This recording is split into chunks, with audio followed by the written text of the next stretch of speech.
How's it going, everyone? This is Jacob. And this is Trevor, and you are listening to Wizard 73.3 Podcast Radio, the podcast radio for all things TTRPG. And welcome to Session 7. Druids. Druids today. Are fun. Kinda. I mean, I don't... Here's the thing about Druid, in my opinion. I'm going to apologize. I'm adjusting real quick. Everyone who doesn't play D&D and wants to get into it thinks they want to play Druid first. Because most people have an inherent love for animals, and they go, I get to turn into animals? That sounds great, let's do it. And then they come to the crashing realization that it's a complex class. Fuck, I don't just get to turn into any animal, I have to do a bunch of shit to turn into animals. Like when your sister was like, oh, I'm going to turn into a griffin. You're a level 2 druid, my man. No, Sorry, but you're you not. Don't get to do that. How about a ferret? How's about a small rodent? I know you want to be that, but how about a cool pigeon? How about like a really cool looking pigeon? So, going through the changes that Druid has gone through, right? Nature cleric. I mean, they get more spells. Yes, which is really nice. I did see that. I do like that. Really nice. Let's go over the differences here. All right. Okay. So, not much for level 1. I mean, you know Druidic as a language. I think that I've always liked that aspect. I feel like in the pre-written campaigns, they don't touch on it enough. Yeah. It's like they make it this super cool thing, and they don't really give, like, we haven't played Curse of Strahd yet, but I feel like it's something people would mention if it's available. One thing that I don't know, because I don't see that in the list of languages, like even Thief Speak, right? Yeah. That's there. I have never seen Druidic as a language, but the interesting thing about this is that it says you can leave hidden messages in Druidic. For fucking who? Another druid? Druids. But other people can succeed a DC 15 intelligence check. But they wouldn't be able to decipher it without magic. So they can see the message. They know it's in Druidic. They just can't read it. Okay, rant time. That's fucking useless. I'm going to leave a secret message. No. And then it's not useless. It's not useless. Think about it, right? Mm-hmm. You're the druid, right? You decide, I'm going to be like a little spy, and I'm going to turn into a spider and crawl into this compound, and then the big bad's like, haha, I see you. Mm-hmm. You can leave a message for your team. They don't need to know what the message says. They know that you left it. That's enough of a warning for them, you know? Sure. At least I would put that together. Who's the big bad? Who's the big bad in this scenario? What is the big bad in this scenario? Let's say region big bad. So maybe like a really angry buff tiefling. Okay. Doesn't matter. Let's say their intelligence just passes them, and they're like, they read that, so now they know Druid, right? No. Maybe not know, but they can read that. No, they see that it's a message. They don't know what the message says, because they can't decipher what's the without check magic. Without magic? Without magic, it's a 15 to notice it. Okay. You can't understand it. Let's say you're a druid among barbarian fighter. Then maybe, good luck. At that point, yes, it's useless. Or let's say I see your let's say the big bad's a lich. It goes, you left that. Yep. Sneaky rat. Whoop, swipe it away. Dispel. Where's your friend? I have him. You don't know. Well, I don't think it's dispel. I don't think it's dispellable. Okay, scuff it across the floor until it just disappears. Yeah, it's fair. Fair enough. Moving on. Anyway, I think it should just be an option to take that language. I agree. I think it should be granted. Picking druid, yep, you know druidic. But I think, like, I don't know, a clan of satyrs. Or what else do people pick for druid? Elf? Centaurs. Centaurs? Sure, like, why... Maybe certain races should be given, like, the ability, like, yep, you just inherently know druidic. Maybe that's the only language you speak in that town that you come from. Yeah. So, I don't know. That's my rant. Moving on to level 2. Wild Shape. So, standard. You get Wild Shape at level 2. Nothing crazy about that one. I haven't ever played a Druid. Yeah. That's not technically true. I never got to the point where this was important. They have a time limit on Wild Shape now. I did see that. It doesn't really matter, because you stay in the form for a number of hours equal to half of your Druid level, or until you use Wild Shape again. Oh, so it's not a time limit. You can choose. Can you choose? The wording of that is very strange. Read it to me as is. So, you stay in that form for a number of hours equal to half your Druid level, or until you use Wild Shape again. So is it an option? Or is it saying that there's a hard time limit on there, but you can also stay in that form until you cast it again if you don't hit that time limit? You know what else it doesn't say? If you drop to 0 hit points in that form, you revert back to... No, it does. Oh. So, if you have the incapacitated condition, you leave Wild Shape. Or if you die, you leave Wild Shape. Right. You can also leave it early as a bonus action. You can use it twice. You regain 1 expended use for a short rest. You regain all expended uses when you finish a long rest. So, certain Druid levels give you extra uses. That's literally the exact same thing. Right. Known forms. You know 4 beast forms for this feature.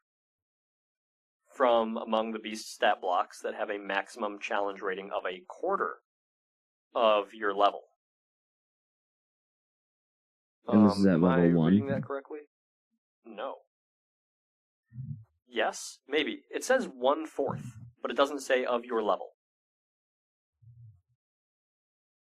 Interesting. Read it as is. You know 4 beast forms for this feature, chosen from among beast stat blocks that have a maximum challenge rating of 1/4. Next line. And that lack of fly speed. That's it. Huh. So, when you reach certain Druid levels, your number of the known forms and the maximum challenge rating increases. So, oh, interesting. So, at level 2, you know 4 forms. Max challenge rating is 1/4. At level 4, you know 6. Max CR is 1/2. At level 8, max CR is level 1. See, I always hated that. That just seems rough. That's fucking useless. That seems really... It's not useless, right? You can creatively use it in different ways, but yeah. I just think that it's a very large handicap on Druids. I feel like it should just be equal to or 2 less than your Druid level challenge rating. No. I think your Druid level cut in half would be perfectly fine. I don't know. Maybe I like to give more. That's very fair. But moving forth on this, right? So you retain your memory, personality, all that jazz. Stats are replaced by the beast stats. You can't cast spells, but it doesn't break your concentration on a spell that you've already cast. Gotcha. Your ability to handle objects is influenced by your chosen form's limbs rather than your own. Yeah. So, I have a lot of fun memories of, for example, your sister picking things up when she's in animal form. Yeah. I don't know if a bear is going to be that dexterous. But also, bears are surprisingly dexterous. So, I think that's more of a DM calling on that one. But worn equipment functions as normal, but the DM decides whether it's practical for the new form to wear a piece of equipment. Your equipment does not change size or shape to match the new form. Any equipment that the new form can't wear must either fall to the ground or merge with the form. Equipment that merges with the form has no effect while you're in that form. I love that for a game-breaking reason. Infinite carry weight. Yeah. I know. I could lay on the ground, have all of my party load me up with gold and priceless magic artifacts, and then just transfer into a bear. Or a bird. Hours equal to. Yeah, but that doesn't matter, right? If I'm a bird, I can just fly to our hideout, dump all the crap, and head back. You know, it doesn't matter. That's fantastic. Right. Especially for getting out of a dungeon, not being like concerned about being able to carry like a super heavy relic. Right. And just transfer. Unless you're level 1. At which point you might have to worry about being crushed, but yeah, I mean, it still could work. It still could work. Depends on how it's done. It's a creative use. I don't know. You also get a wild companion at level 2. Yeah, I do like that. So, you can use the Find Familiar spell via a spell slot or a use of Wild Shape. And the familiar is a Fae, and it disappears when you finish a long rest. I like the idea of it being Fae, but I also kind of like the idea of you being able to choose whatever familiar you want for that. Not any familiar, like clearly not like a level, you know, like I don't think you should have a like a giant cave troll as your familiar. But no, but if you want to have like a bird rather than a Fae creature, then I kind of get it. I mean, does a cave troll even count as a beast? I think it's like it's a monster. Yeah, no. Then I think it should be like fine. Then a displacer beast. There you go. Yeah, dude, like you're not getting a displacer beast as like.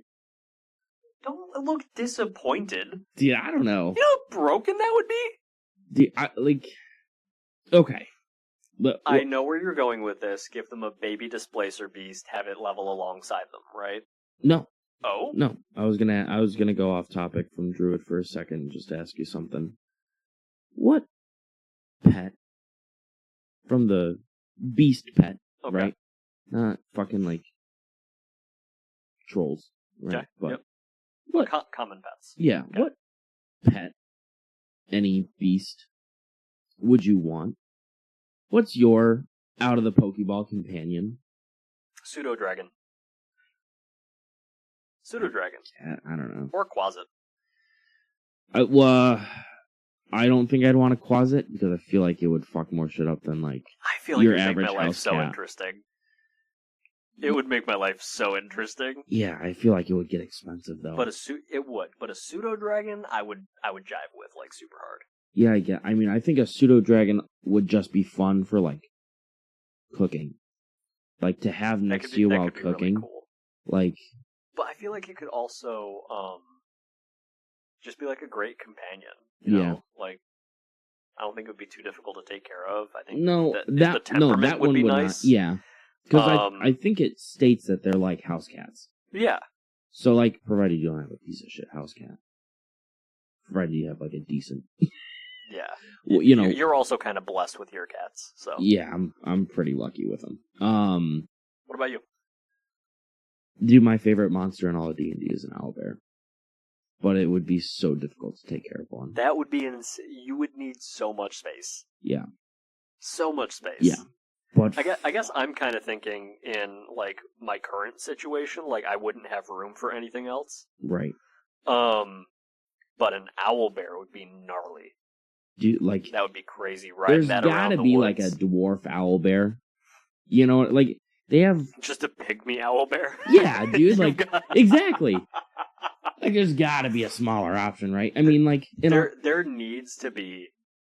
Like I don't care if it's in your campaign, mine in the future. Yeah. Why have we not gone the route of pugs, but with magical beasts in D&D? Dude, because like it's just there's like too much. Like you gotta pick one and then develop it and then move to the next. the amount of time I would spend reworking. No, I mean like all these monsters and creatures. What I'm getting at, right? Pugs are so inbred. No, I understand that they're just like useless. So right, but you got to get to that size. No, but what I'm saying is, you have a guy that's been doing this for years, right? And he's like, "Oh, you want an owlbear?" And then it's like a really good deal, and the party's like, "Oh, dude, we gotta get owlbears." And they just don't grow, and they just stay really stunted, and they're just kind of off, you know?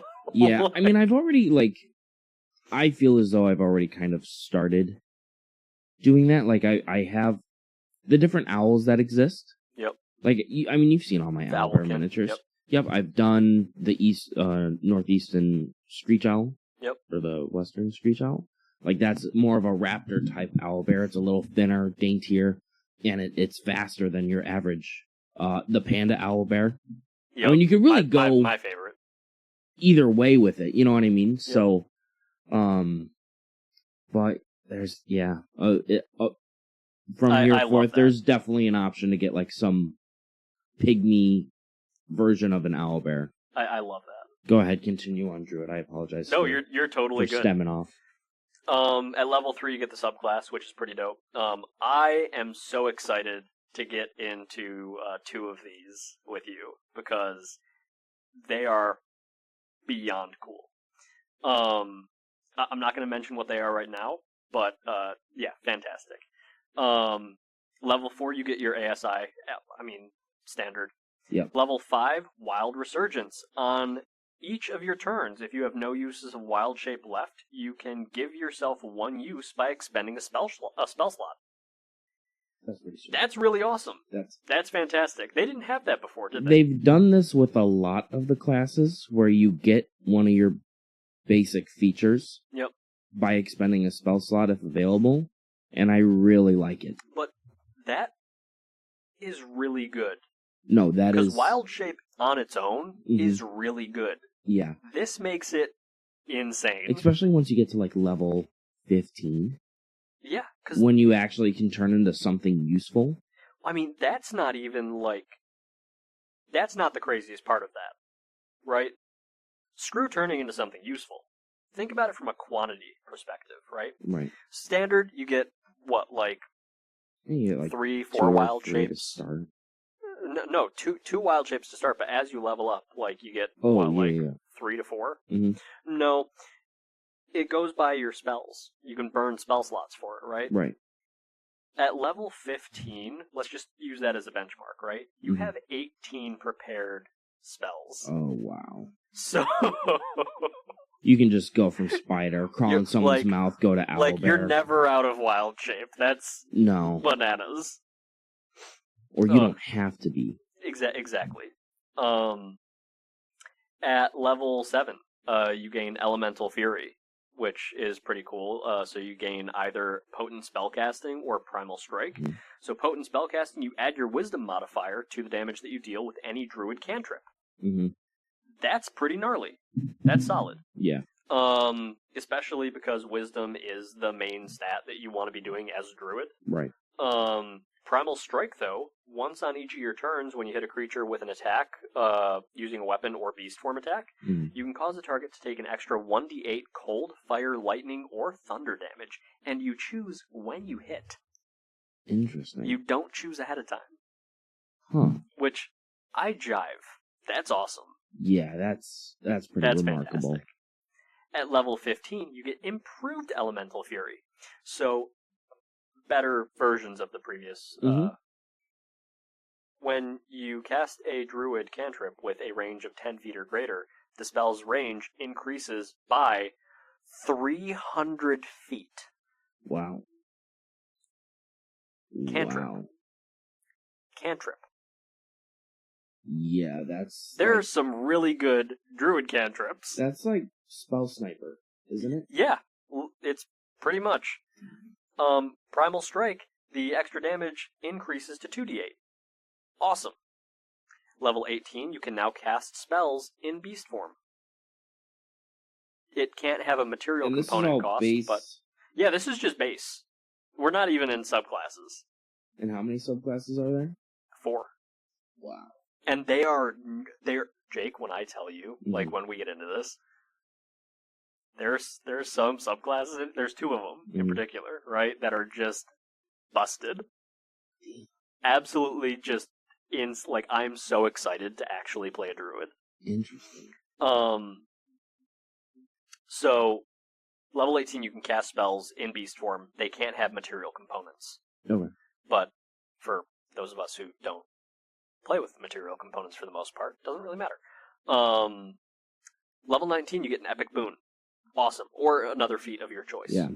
Boon of dimensional travel is recommended. I don't know why, but I will say, just to reiterate as well, we will be doing an episode on just the boons, so everyone understands what they are. At level 20, if you go the entire way as Druid, right, you become Archdruid.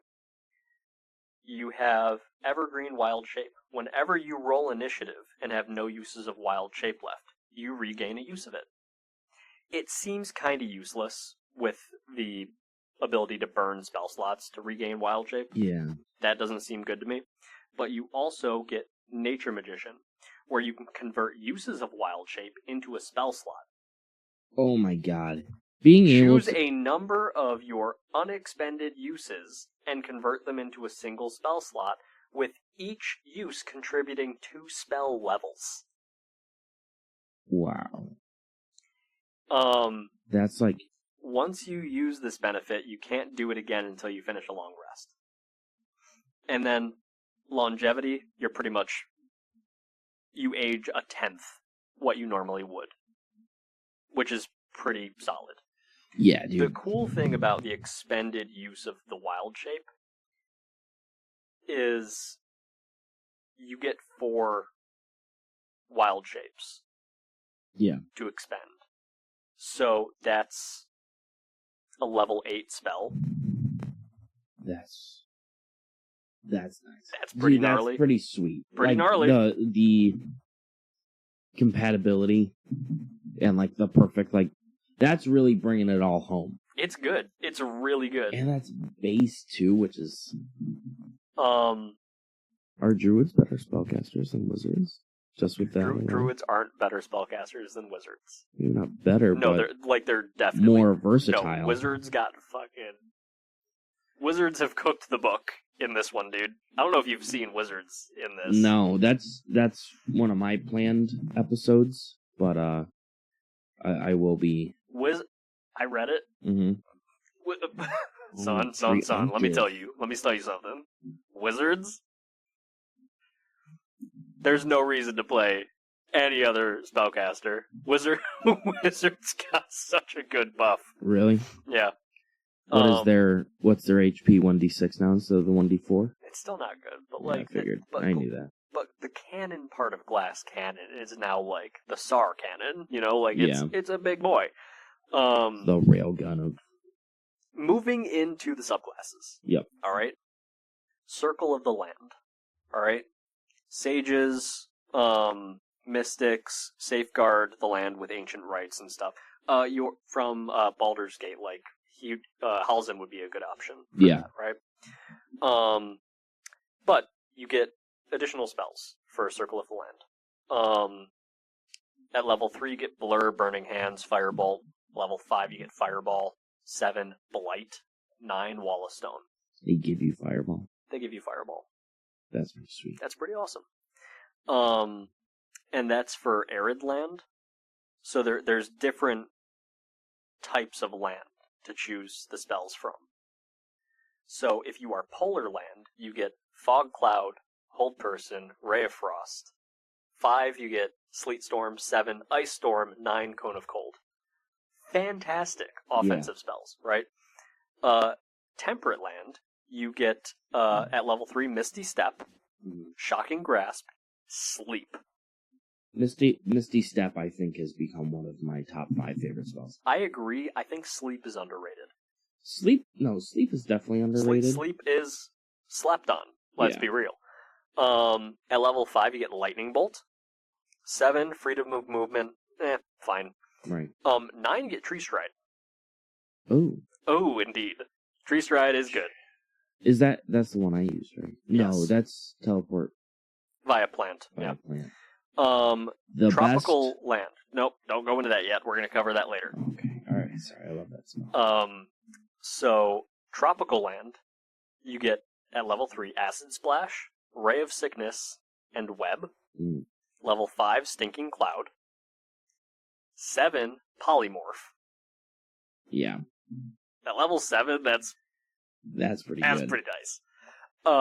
Level 9 Insect Plague. Okay. Insect Plague hurts. That's a rough little spell. Right. But at level 3, you get Land's Aid. As a magic action, you can expend a use of your wild shape and choose a point within 60 feet of yourself. Life-giving flowers and life-draining thorns appear for a moment in a 10-foot radius sphere centered on that point. Every creature of your choice in that sphere must make a Constitution saving throw against your spell save DC and take 2d6 necrotic damage on a failed save, half as much on a successful one. One creature of your choice in that area regains 2d6 hit points. Wow. The damage and healing increases by 1d6 when you reach level 10 and 14. You get to pick one? At 14, one person for healing? Yeah. Yeah. I have the exact same feeling as you on that one. I'm not huge on that, but it's such a high level. Like, that would have made sense for, like, a lower level, like 6, 7, sure. You know, whatever. What do you mean? It's level 3 that you get this ability. Oh. Does it increase then? Sorry. Yeah, it increases at level 10 and 14. Okay. And what's the increase for 10? 3d6 and then 4d6 at 14. What about selecting, you know, yeah, no, typically you don't get extra. Groups of no, 4. You don't get extra people. The reason that I like that in our homebrew. The reason that I That's like already this, changed. The reason I like this, though. Yeah.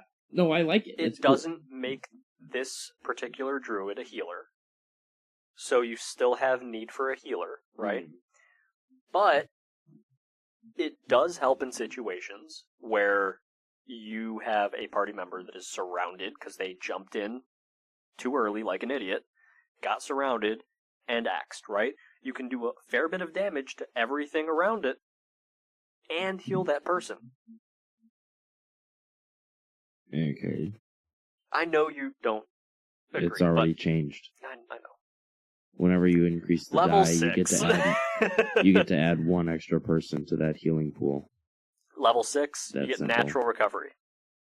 Okay. You can cast one of the level 1 spells that you have prepared without expending a spell slot. Once per long rest. That's not bad. That's not bad. At level 6, yes, that's fine. Because you can be out of spell slots, use them for wild shape, and they're like, you're out of spell slots. Like, you can't hit me. And you're like, but I'm not out of options. And you get the one. So, there's a confusing thing in here that I just noticed. Oh, no. It says you may cast one of the level 1 plus spells that you have prepared from your Circle Spells feature. Level 1 plus? Is that another subscription that I have to pay for? It is, actually. It's the premium Evergreen spellcasting membership, yeah. Evergreen, that's so funny. So, in addition, when you finish a short rest, you can choose an expended spell slot to recover. Right. These spell slots can have a combined level that is equal to or less than half your druid level. None of them can be level 6 or higher. Oh. Level 1 plus. So it's referring to any level that's 1 or higher from your circle spells. How do they write it like that? I don't know. It's kind of dumb. Because none of them can be 6 or higher, meaning, so that's the way that that's written out. Mm-hmm. But if you're a level 6 druid, you can recover up to 3 levels worth of spell slots. You can recover a level 3, a level 2, and a level 1, or 3 level 1 spell slots. Interesting. I don't know why you wouldn't go for the 3, the 2, and the 1. That just doesn't... Like, that's just better. You can't do this again until you finish a long rest. Fine. So, from level 6, we jump to level 10. You are immune to poison, and you have resistance to a damage type associated with your current land choice in the Circle Spells feature. So if it's arid, you're resistant to fire. Polar, cold, temperate, lightning, tropical, poison. But you're already immune to poison at level 10, so choosing tropical is pointless for that. So you'd want to choose arid, polar, or temperate. Yeah, I don't understand why they like... If you're immune to something, why still write it in? No, if you're immune to something, having it as a bonus resistance as well for an option makes zero sense. So, to be honest with you, tropical seems like you get less out of it than the others. Because choosing temperate, polar, or arid, you get 2 resistances. Yeah. Well, you get immunity for poison, and then you get a resistance for lightning, cold, or fire. I think it'd be cool if there was a mechanic that, like, if you have... So, I mean, this is obviously very specific, right? And it's given the information you just read off, but I think it would be cool or interesting if they had a mechanic where, like, if you have immunity and a spell is cast upon you, or you have an ability where you gain an extra resistance, if there was a way where you can pass it to someone. So it's like, I'm immune to poison. I'm going to pass the resistance that I'll have temporarily to another party member. I think there might actually be something like that. I could be wrong. I could be misremembering something, but I'm pretty sure that in this there is something like that. Okay. Interesting. At level 4, so here's something that you're gonna hate. Okay. The last thing that you get for Circle of the Land is at level 14. I don't. But it's got to be. Okay, what is it though? Hold on. The standard leveling for Druid, you still get a lot of stuff. Yes, you do. You just don't get anything else for the subclass. Well, what was the one that we went over that, like, you just stopped getting shit after? Pretty sure it was Cleric, wasn't it? Yeah, Cleric had some there was big like jumps. A 7 or an 8 level jump. Yeah, I think that's what it is. But at level 14, you get Nature's Sanctuary. As a magic action, you can expend a use of your wild shape and cause spectral leaves and vines to appear in a 15-foot cube on the ground within 120 feet of yourself. They last for a minute, or until you have the incapacitated condition or die. You and your allies have half cover while in that area, and they gain the current resistance of your Nature's Ward while there. Okay, that's cool. So it lasts a minute? It lasts a minute. As a bonus action, you can move the cube up to 60 feet to ground within 120 feet of yourself. See, that's a cool strategic... It is amazing in combat. Yeah, that's great. It lasts a minute, that bothers me. That's a pretty fair amount of time for combat. I guess. That's a fair amount of time. I think for balance reasons, that's perfect. Yeah, here's the shitty thing, though. Okay, shoot. Congratulations, you are fully leveled at level 14 as a druid. Well, no. Or no, what do you get at... Well, you get your epic boon at 18, but I don't really count that because that's not specific to the class. Well, no, but at level, you also get something at 15. You get the improved elemental fury. You get beast spells at 18, 19 the boon, and then 20 you get the archdruid stuff. But as your, like, subclass, you're done. Congratulations, you beat it. So for 11 levels, you get your subclass. I still think that it's good enough to warrant taking that class. No, I agree with that. But I don't want to spend too much time on Circle of the Land, because that's not anywhere near the cool subclasses for the Druid. Okay. We're going to move into Circle of the Moon. Okay. You're familiar with Circle of the Moon. I'm okay. Brushed up on it. At level 3, you get your circle forms. The maximum CR of the form equals your Druid level divided by 3, rounded down. That is already better. Yeah, no, it is better. That if you want to do wild shape stuff, Circle of the Moon is the way to do it. Here's my thing. This is D&D. Why are we multiplying and dividing? This is just a plus and minus. You already have to do math. Stop it. Yeah, simple addition and subtraction. Stop it. Just stop. It's easy. It's easy. Dividing it by 3 is easy. Simple numbers. Yeah, it's easy when you're level 3, 6, 9, 12, 15, 18. But you just round down. That's fine. That's easy. Stop being difficult. Stop hating on this. Let druids turn into cool shit. They can turn into cool shit. Now shut up and listen. You also get an AC bump, because it's 13 plus your wisdom modifier if that total is higher than the beast's AC. So you can bump your AC up and be in a cool form and have better AC than you normally do. You gain a number of temporary hit points equal to 3 times your druid level. Solid. Yeah. When you hit level 3, you gain spells. Cure Wounds, Moonbeam, Starry Wisp. At level 3. Okay. Fine. Level 5, Conjure Animals. Fine. Level 7, Fount of Moonlight. I actually don't know what that spell is. Level 9, you get Mass Cure Wounds, which is solid. Solid beyond belief. Yeah. Right? Are you looking up that spell? Yes, I am. Fount of what? Fount of Moonlight. Alright. What is it? It is a level 4 evocation. Okay. Casting time is an action. Range, self. What's the spell? Duration, concentration up to 10 minutes. What's the spell do? 10 minutes is a long time.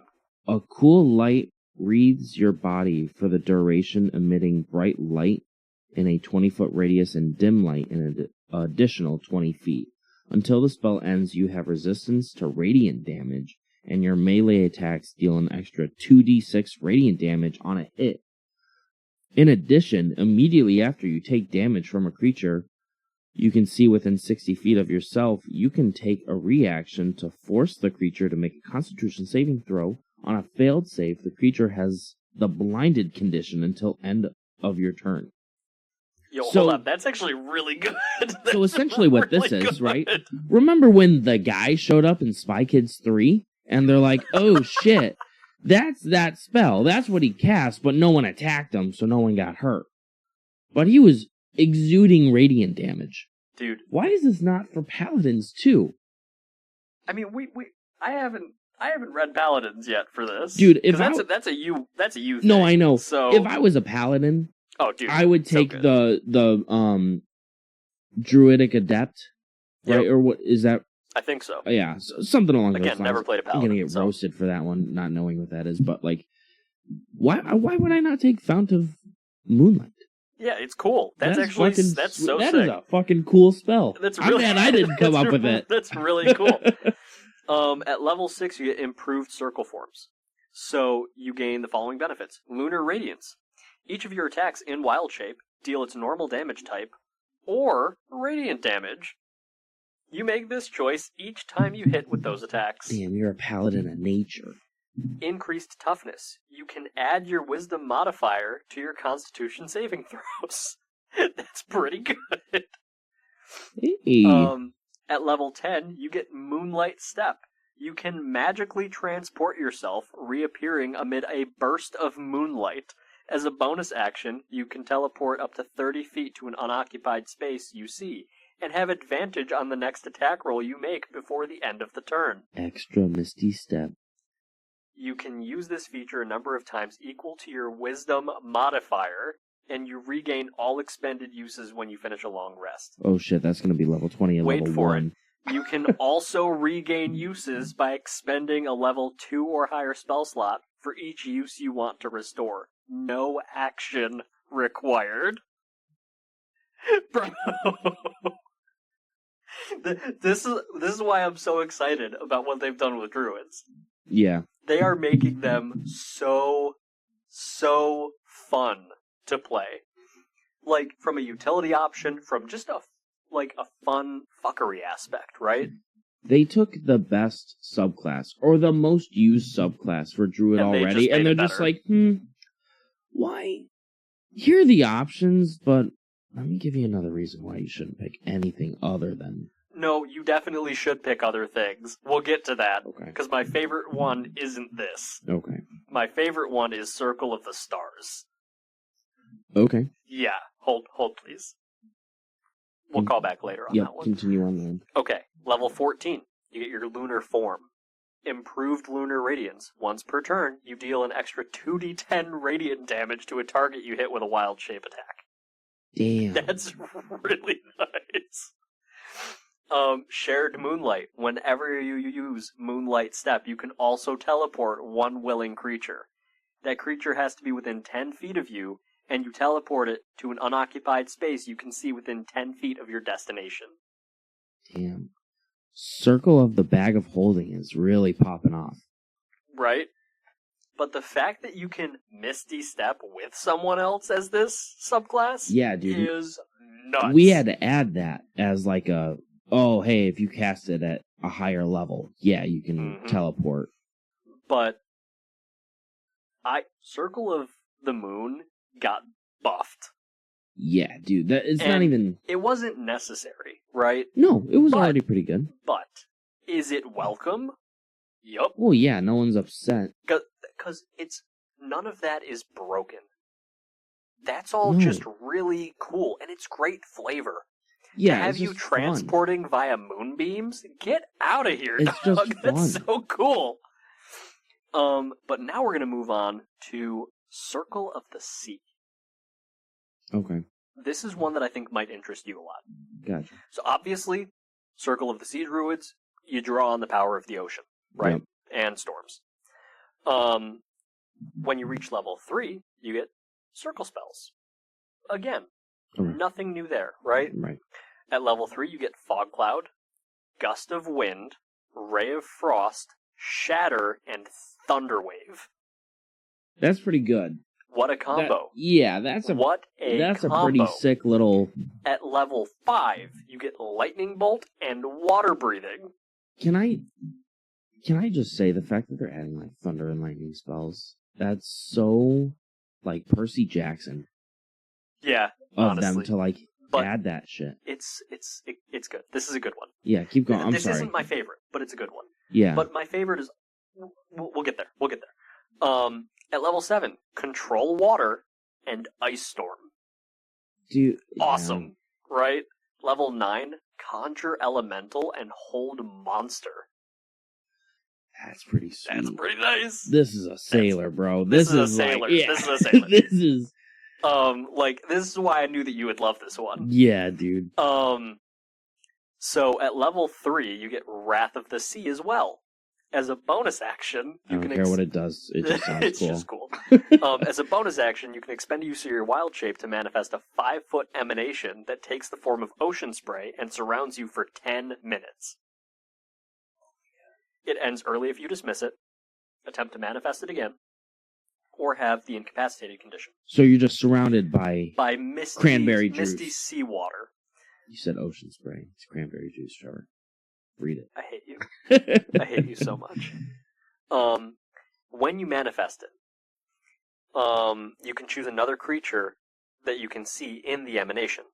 The target must succeed on a Constitution saving throw against your spell save DC, or take cold damage, and if the creature is large or smaller, be pushed up to 15 feet away from you. Ooh.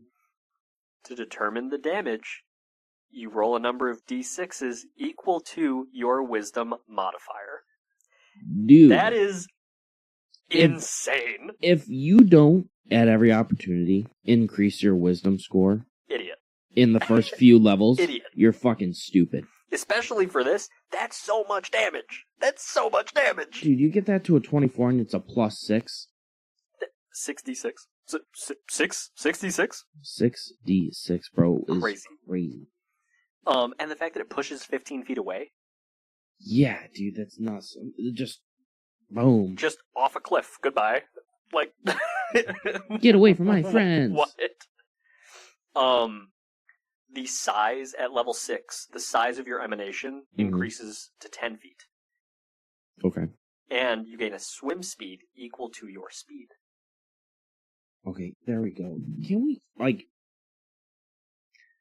your level, your beast form. No. Challenge rating. No. Stop that. Hold on. At level 10, you get Stormborn. Dude, the names for this are so metal It's so fucking My good. next character is just going to be some World War I style, like, vet. World War I Navy veteran. Who's also 90. Yeah. Dude, a Popeye's character. It's going to be like... But wait, so you get a swim speed equal to your speed, right? Yep. You get water breathing. That's awesome. Stormborn, you gain flight. Bro, what is this? And the fly speed is equal to your speed. Yes. There you go. You're doing it right. But wait. You have resistance to cold, lightning, and thunder damage. You don't have to choose. You just get those. My next character is definitely going to be some Popeye World War I. Yeah. Instead of spinach, it's just kelp. Yeah, just a bunch of kelp. Kelpies. Just eat raw kelpies. Not kelpies. Stop. Cute little seahorses. At level 14, you get your oceanic gift. Well, you already got them. Instead of manifesting the emanation of Wrath of the Sea around yourself, you can manifest it around one willing creature within 60 feet of you. That creature gains all of the benefits of emanation and uses your spell DC and wisdom modifier for it. In addition, you can manifest it around both the other creature and yourself if you expend 2 uses of your wild shape. Buy one, get one free. There you go. Buy one, get one, buddy. This is a BOGO right here. That's a fucking... The fact that you can be on either side of an enemy and have advantage, right? Cast it on both you and your ally. That's 12d6 damage at the highest level.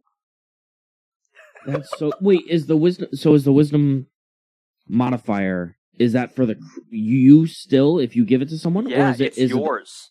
Okay. Oh, my God. I know. So I was going to say, what class doesn't use wisdom at all? Barbarians. Okay. Dude, I was going to say... fighters? You get -1 dice. I think that is, really cool, flavor-wise, right? Yeah, man. Just awesome. Yeah. It's really interesting that they don't have much in terms of the way of wild shape. Oh, that's fine. The trade-off is... The trade-off is good. Yeah. It's not bad. It's good. You know who in fantasy would pick this subclass? Who? Fuck, I forgot his name. He killed Smaug in Lord of the Rings. Or The Hobbit. The Black Arrow? No, who's the guy who shot the Black Arrow at Smaug? And I can't remember his name. He's from, he's... Damn it. It's been a while. You're a piece of shit for this. Hey, you too. Your whole shtick is Lord of... Yeah, my whole shtick is Star Wars. My whole shtick is the expanded lore of the Silmarillion. I don't remember... Bronn? I don't think that's his name. I'll look it up later. But we're going to be moving on to my favorite. Circle of the Stars. Okay. So, Circle of the Stars, obviously star charts, right? Bard the Bowman. Yep. You determine, so you have a tiny object. It's a star chart, right? Yep. You use it as your spellcasting focus. So you're a white woman. As a spellcasting focus. What? So you're a white woman. How so? Because they're all about, what's your zodiac sign? Oh, yeah, pretty much. You're not on my star chart. But you determine its form by rolling on the star map table or choosing one. So it's either random or you can just choose it. Okay. When holding the map, you have guidance and guiding bolt spells prepared. You can cast Guiding Bolt without expending a spell slot. See, I love that kind of stuff. You can cast it that way a number of times equal to your wisdom modifier. That's bananas, because Guiding Bolt with a high wisdom is kind of insane. Yeah. And especially it doesn't say what level it can be cast at. That's pretty good. It could be pretty good. That could be too good, actually. That could be really good. But the forms of the map, this doesn't really matter, it's just flavor. Yeah. A scroll bearing depictions of constellations. Okay. A stone tablet with fine holes drilled through it. Moses. Yep. An owlbear hide tooled with stellar symbols. I don't like that. Well, you also love owlbears. So. Yeah. A collection of maps bound in a ebony cover. Okay. A crystal engraved with starry patterns. That's the one that I like. Yeah. A glass disc etched with constellations. I didn't hear disc. I didn't hear disc at first. I'm really glad I heard it after. Definitely disc. You sick glass. What? Wizards of the Coast. You dirty dog. What have you done? At level 3, you get starry form. This is why I love this. This is why I love this class. Subclass. So you don't shapeshift into a beast. You shapeshift into a starry form. You retain your game stats, but your body becomes luminous. Your joints glimmer like the stars. Glowing lines connect them as if it was a star chart. This form sheds bright light in a 10-foot radius and dim light for an additional 10 feet. This lasts for 10 minutes. It ends if you dismiss it, have the incapacitated condition, or you use it again, right? You choose one of the following. Starry form of the Archer. A constellation of an archer appears on you. When you activate this form as a bonus action on your subsequent turns while it lasts, you can make a ranged spell attack, hurling a luminous arrow that targets one creature within 60 feet of yourself. On a hit, it deals 1d8 plus your wisdom modifier. Damn. So you summon this, like, spectral light bow. Yeah. And just nail someone with it, right? Form of the Chalice. A constellation of life-giving goblets appear on you.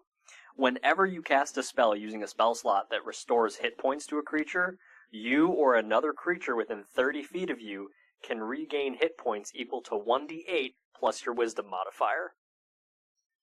If you don't...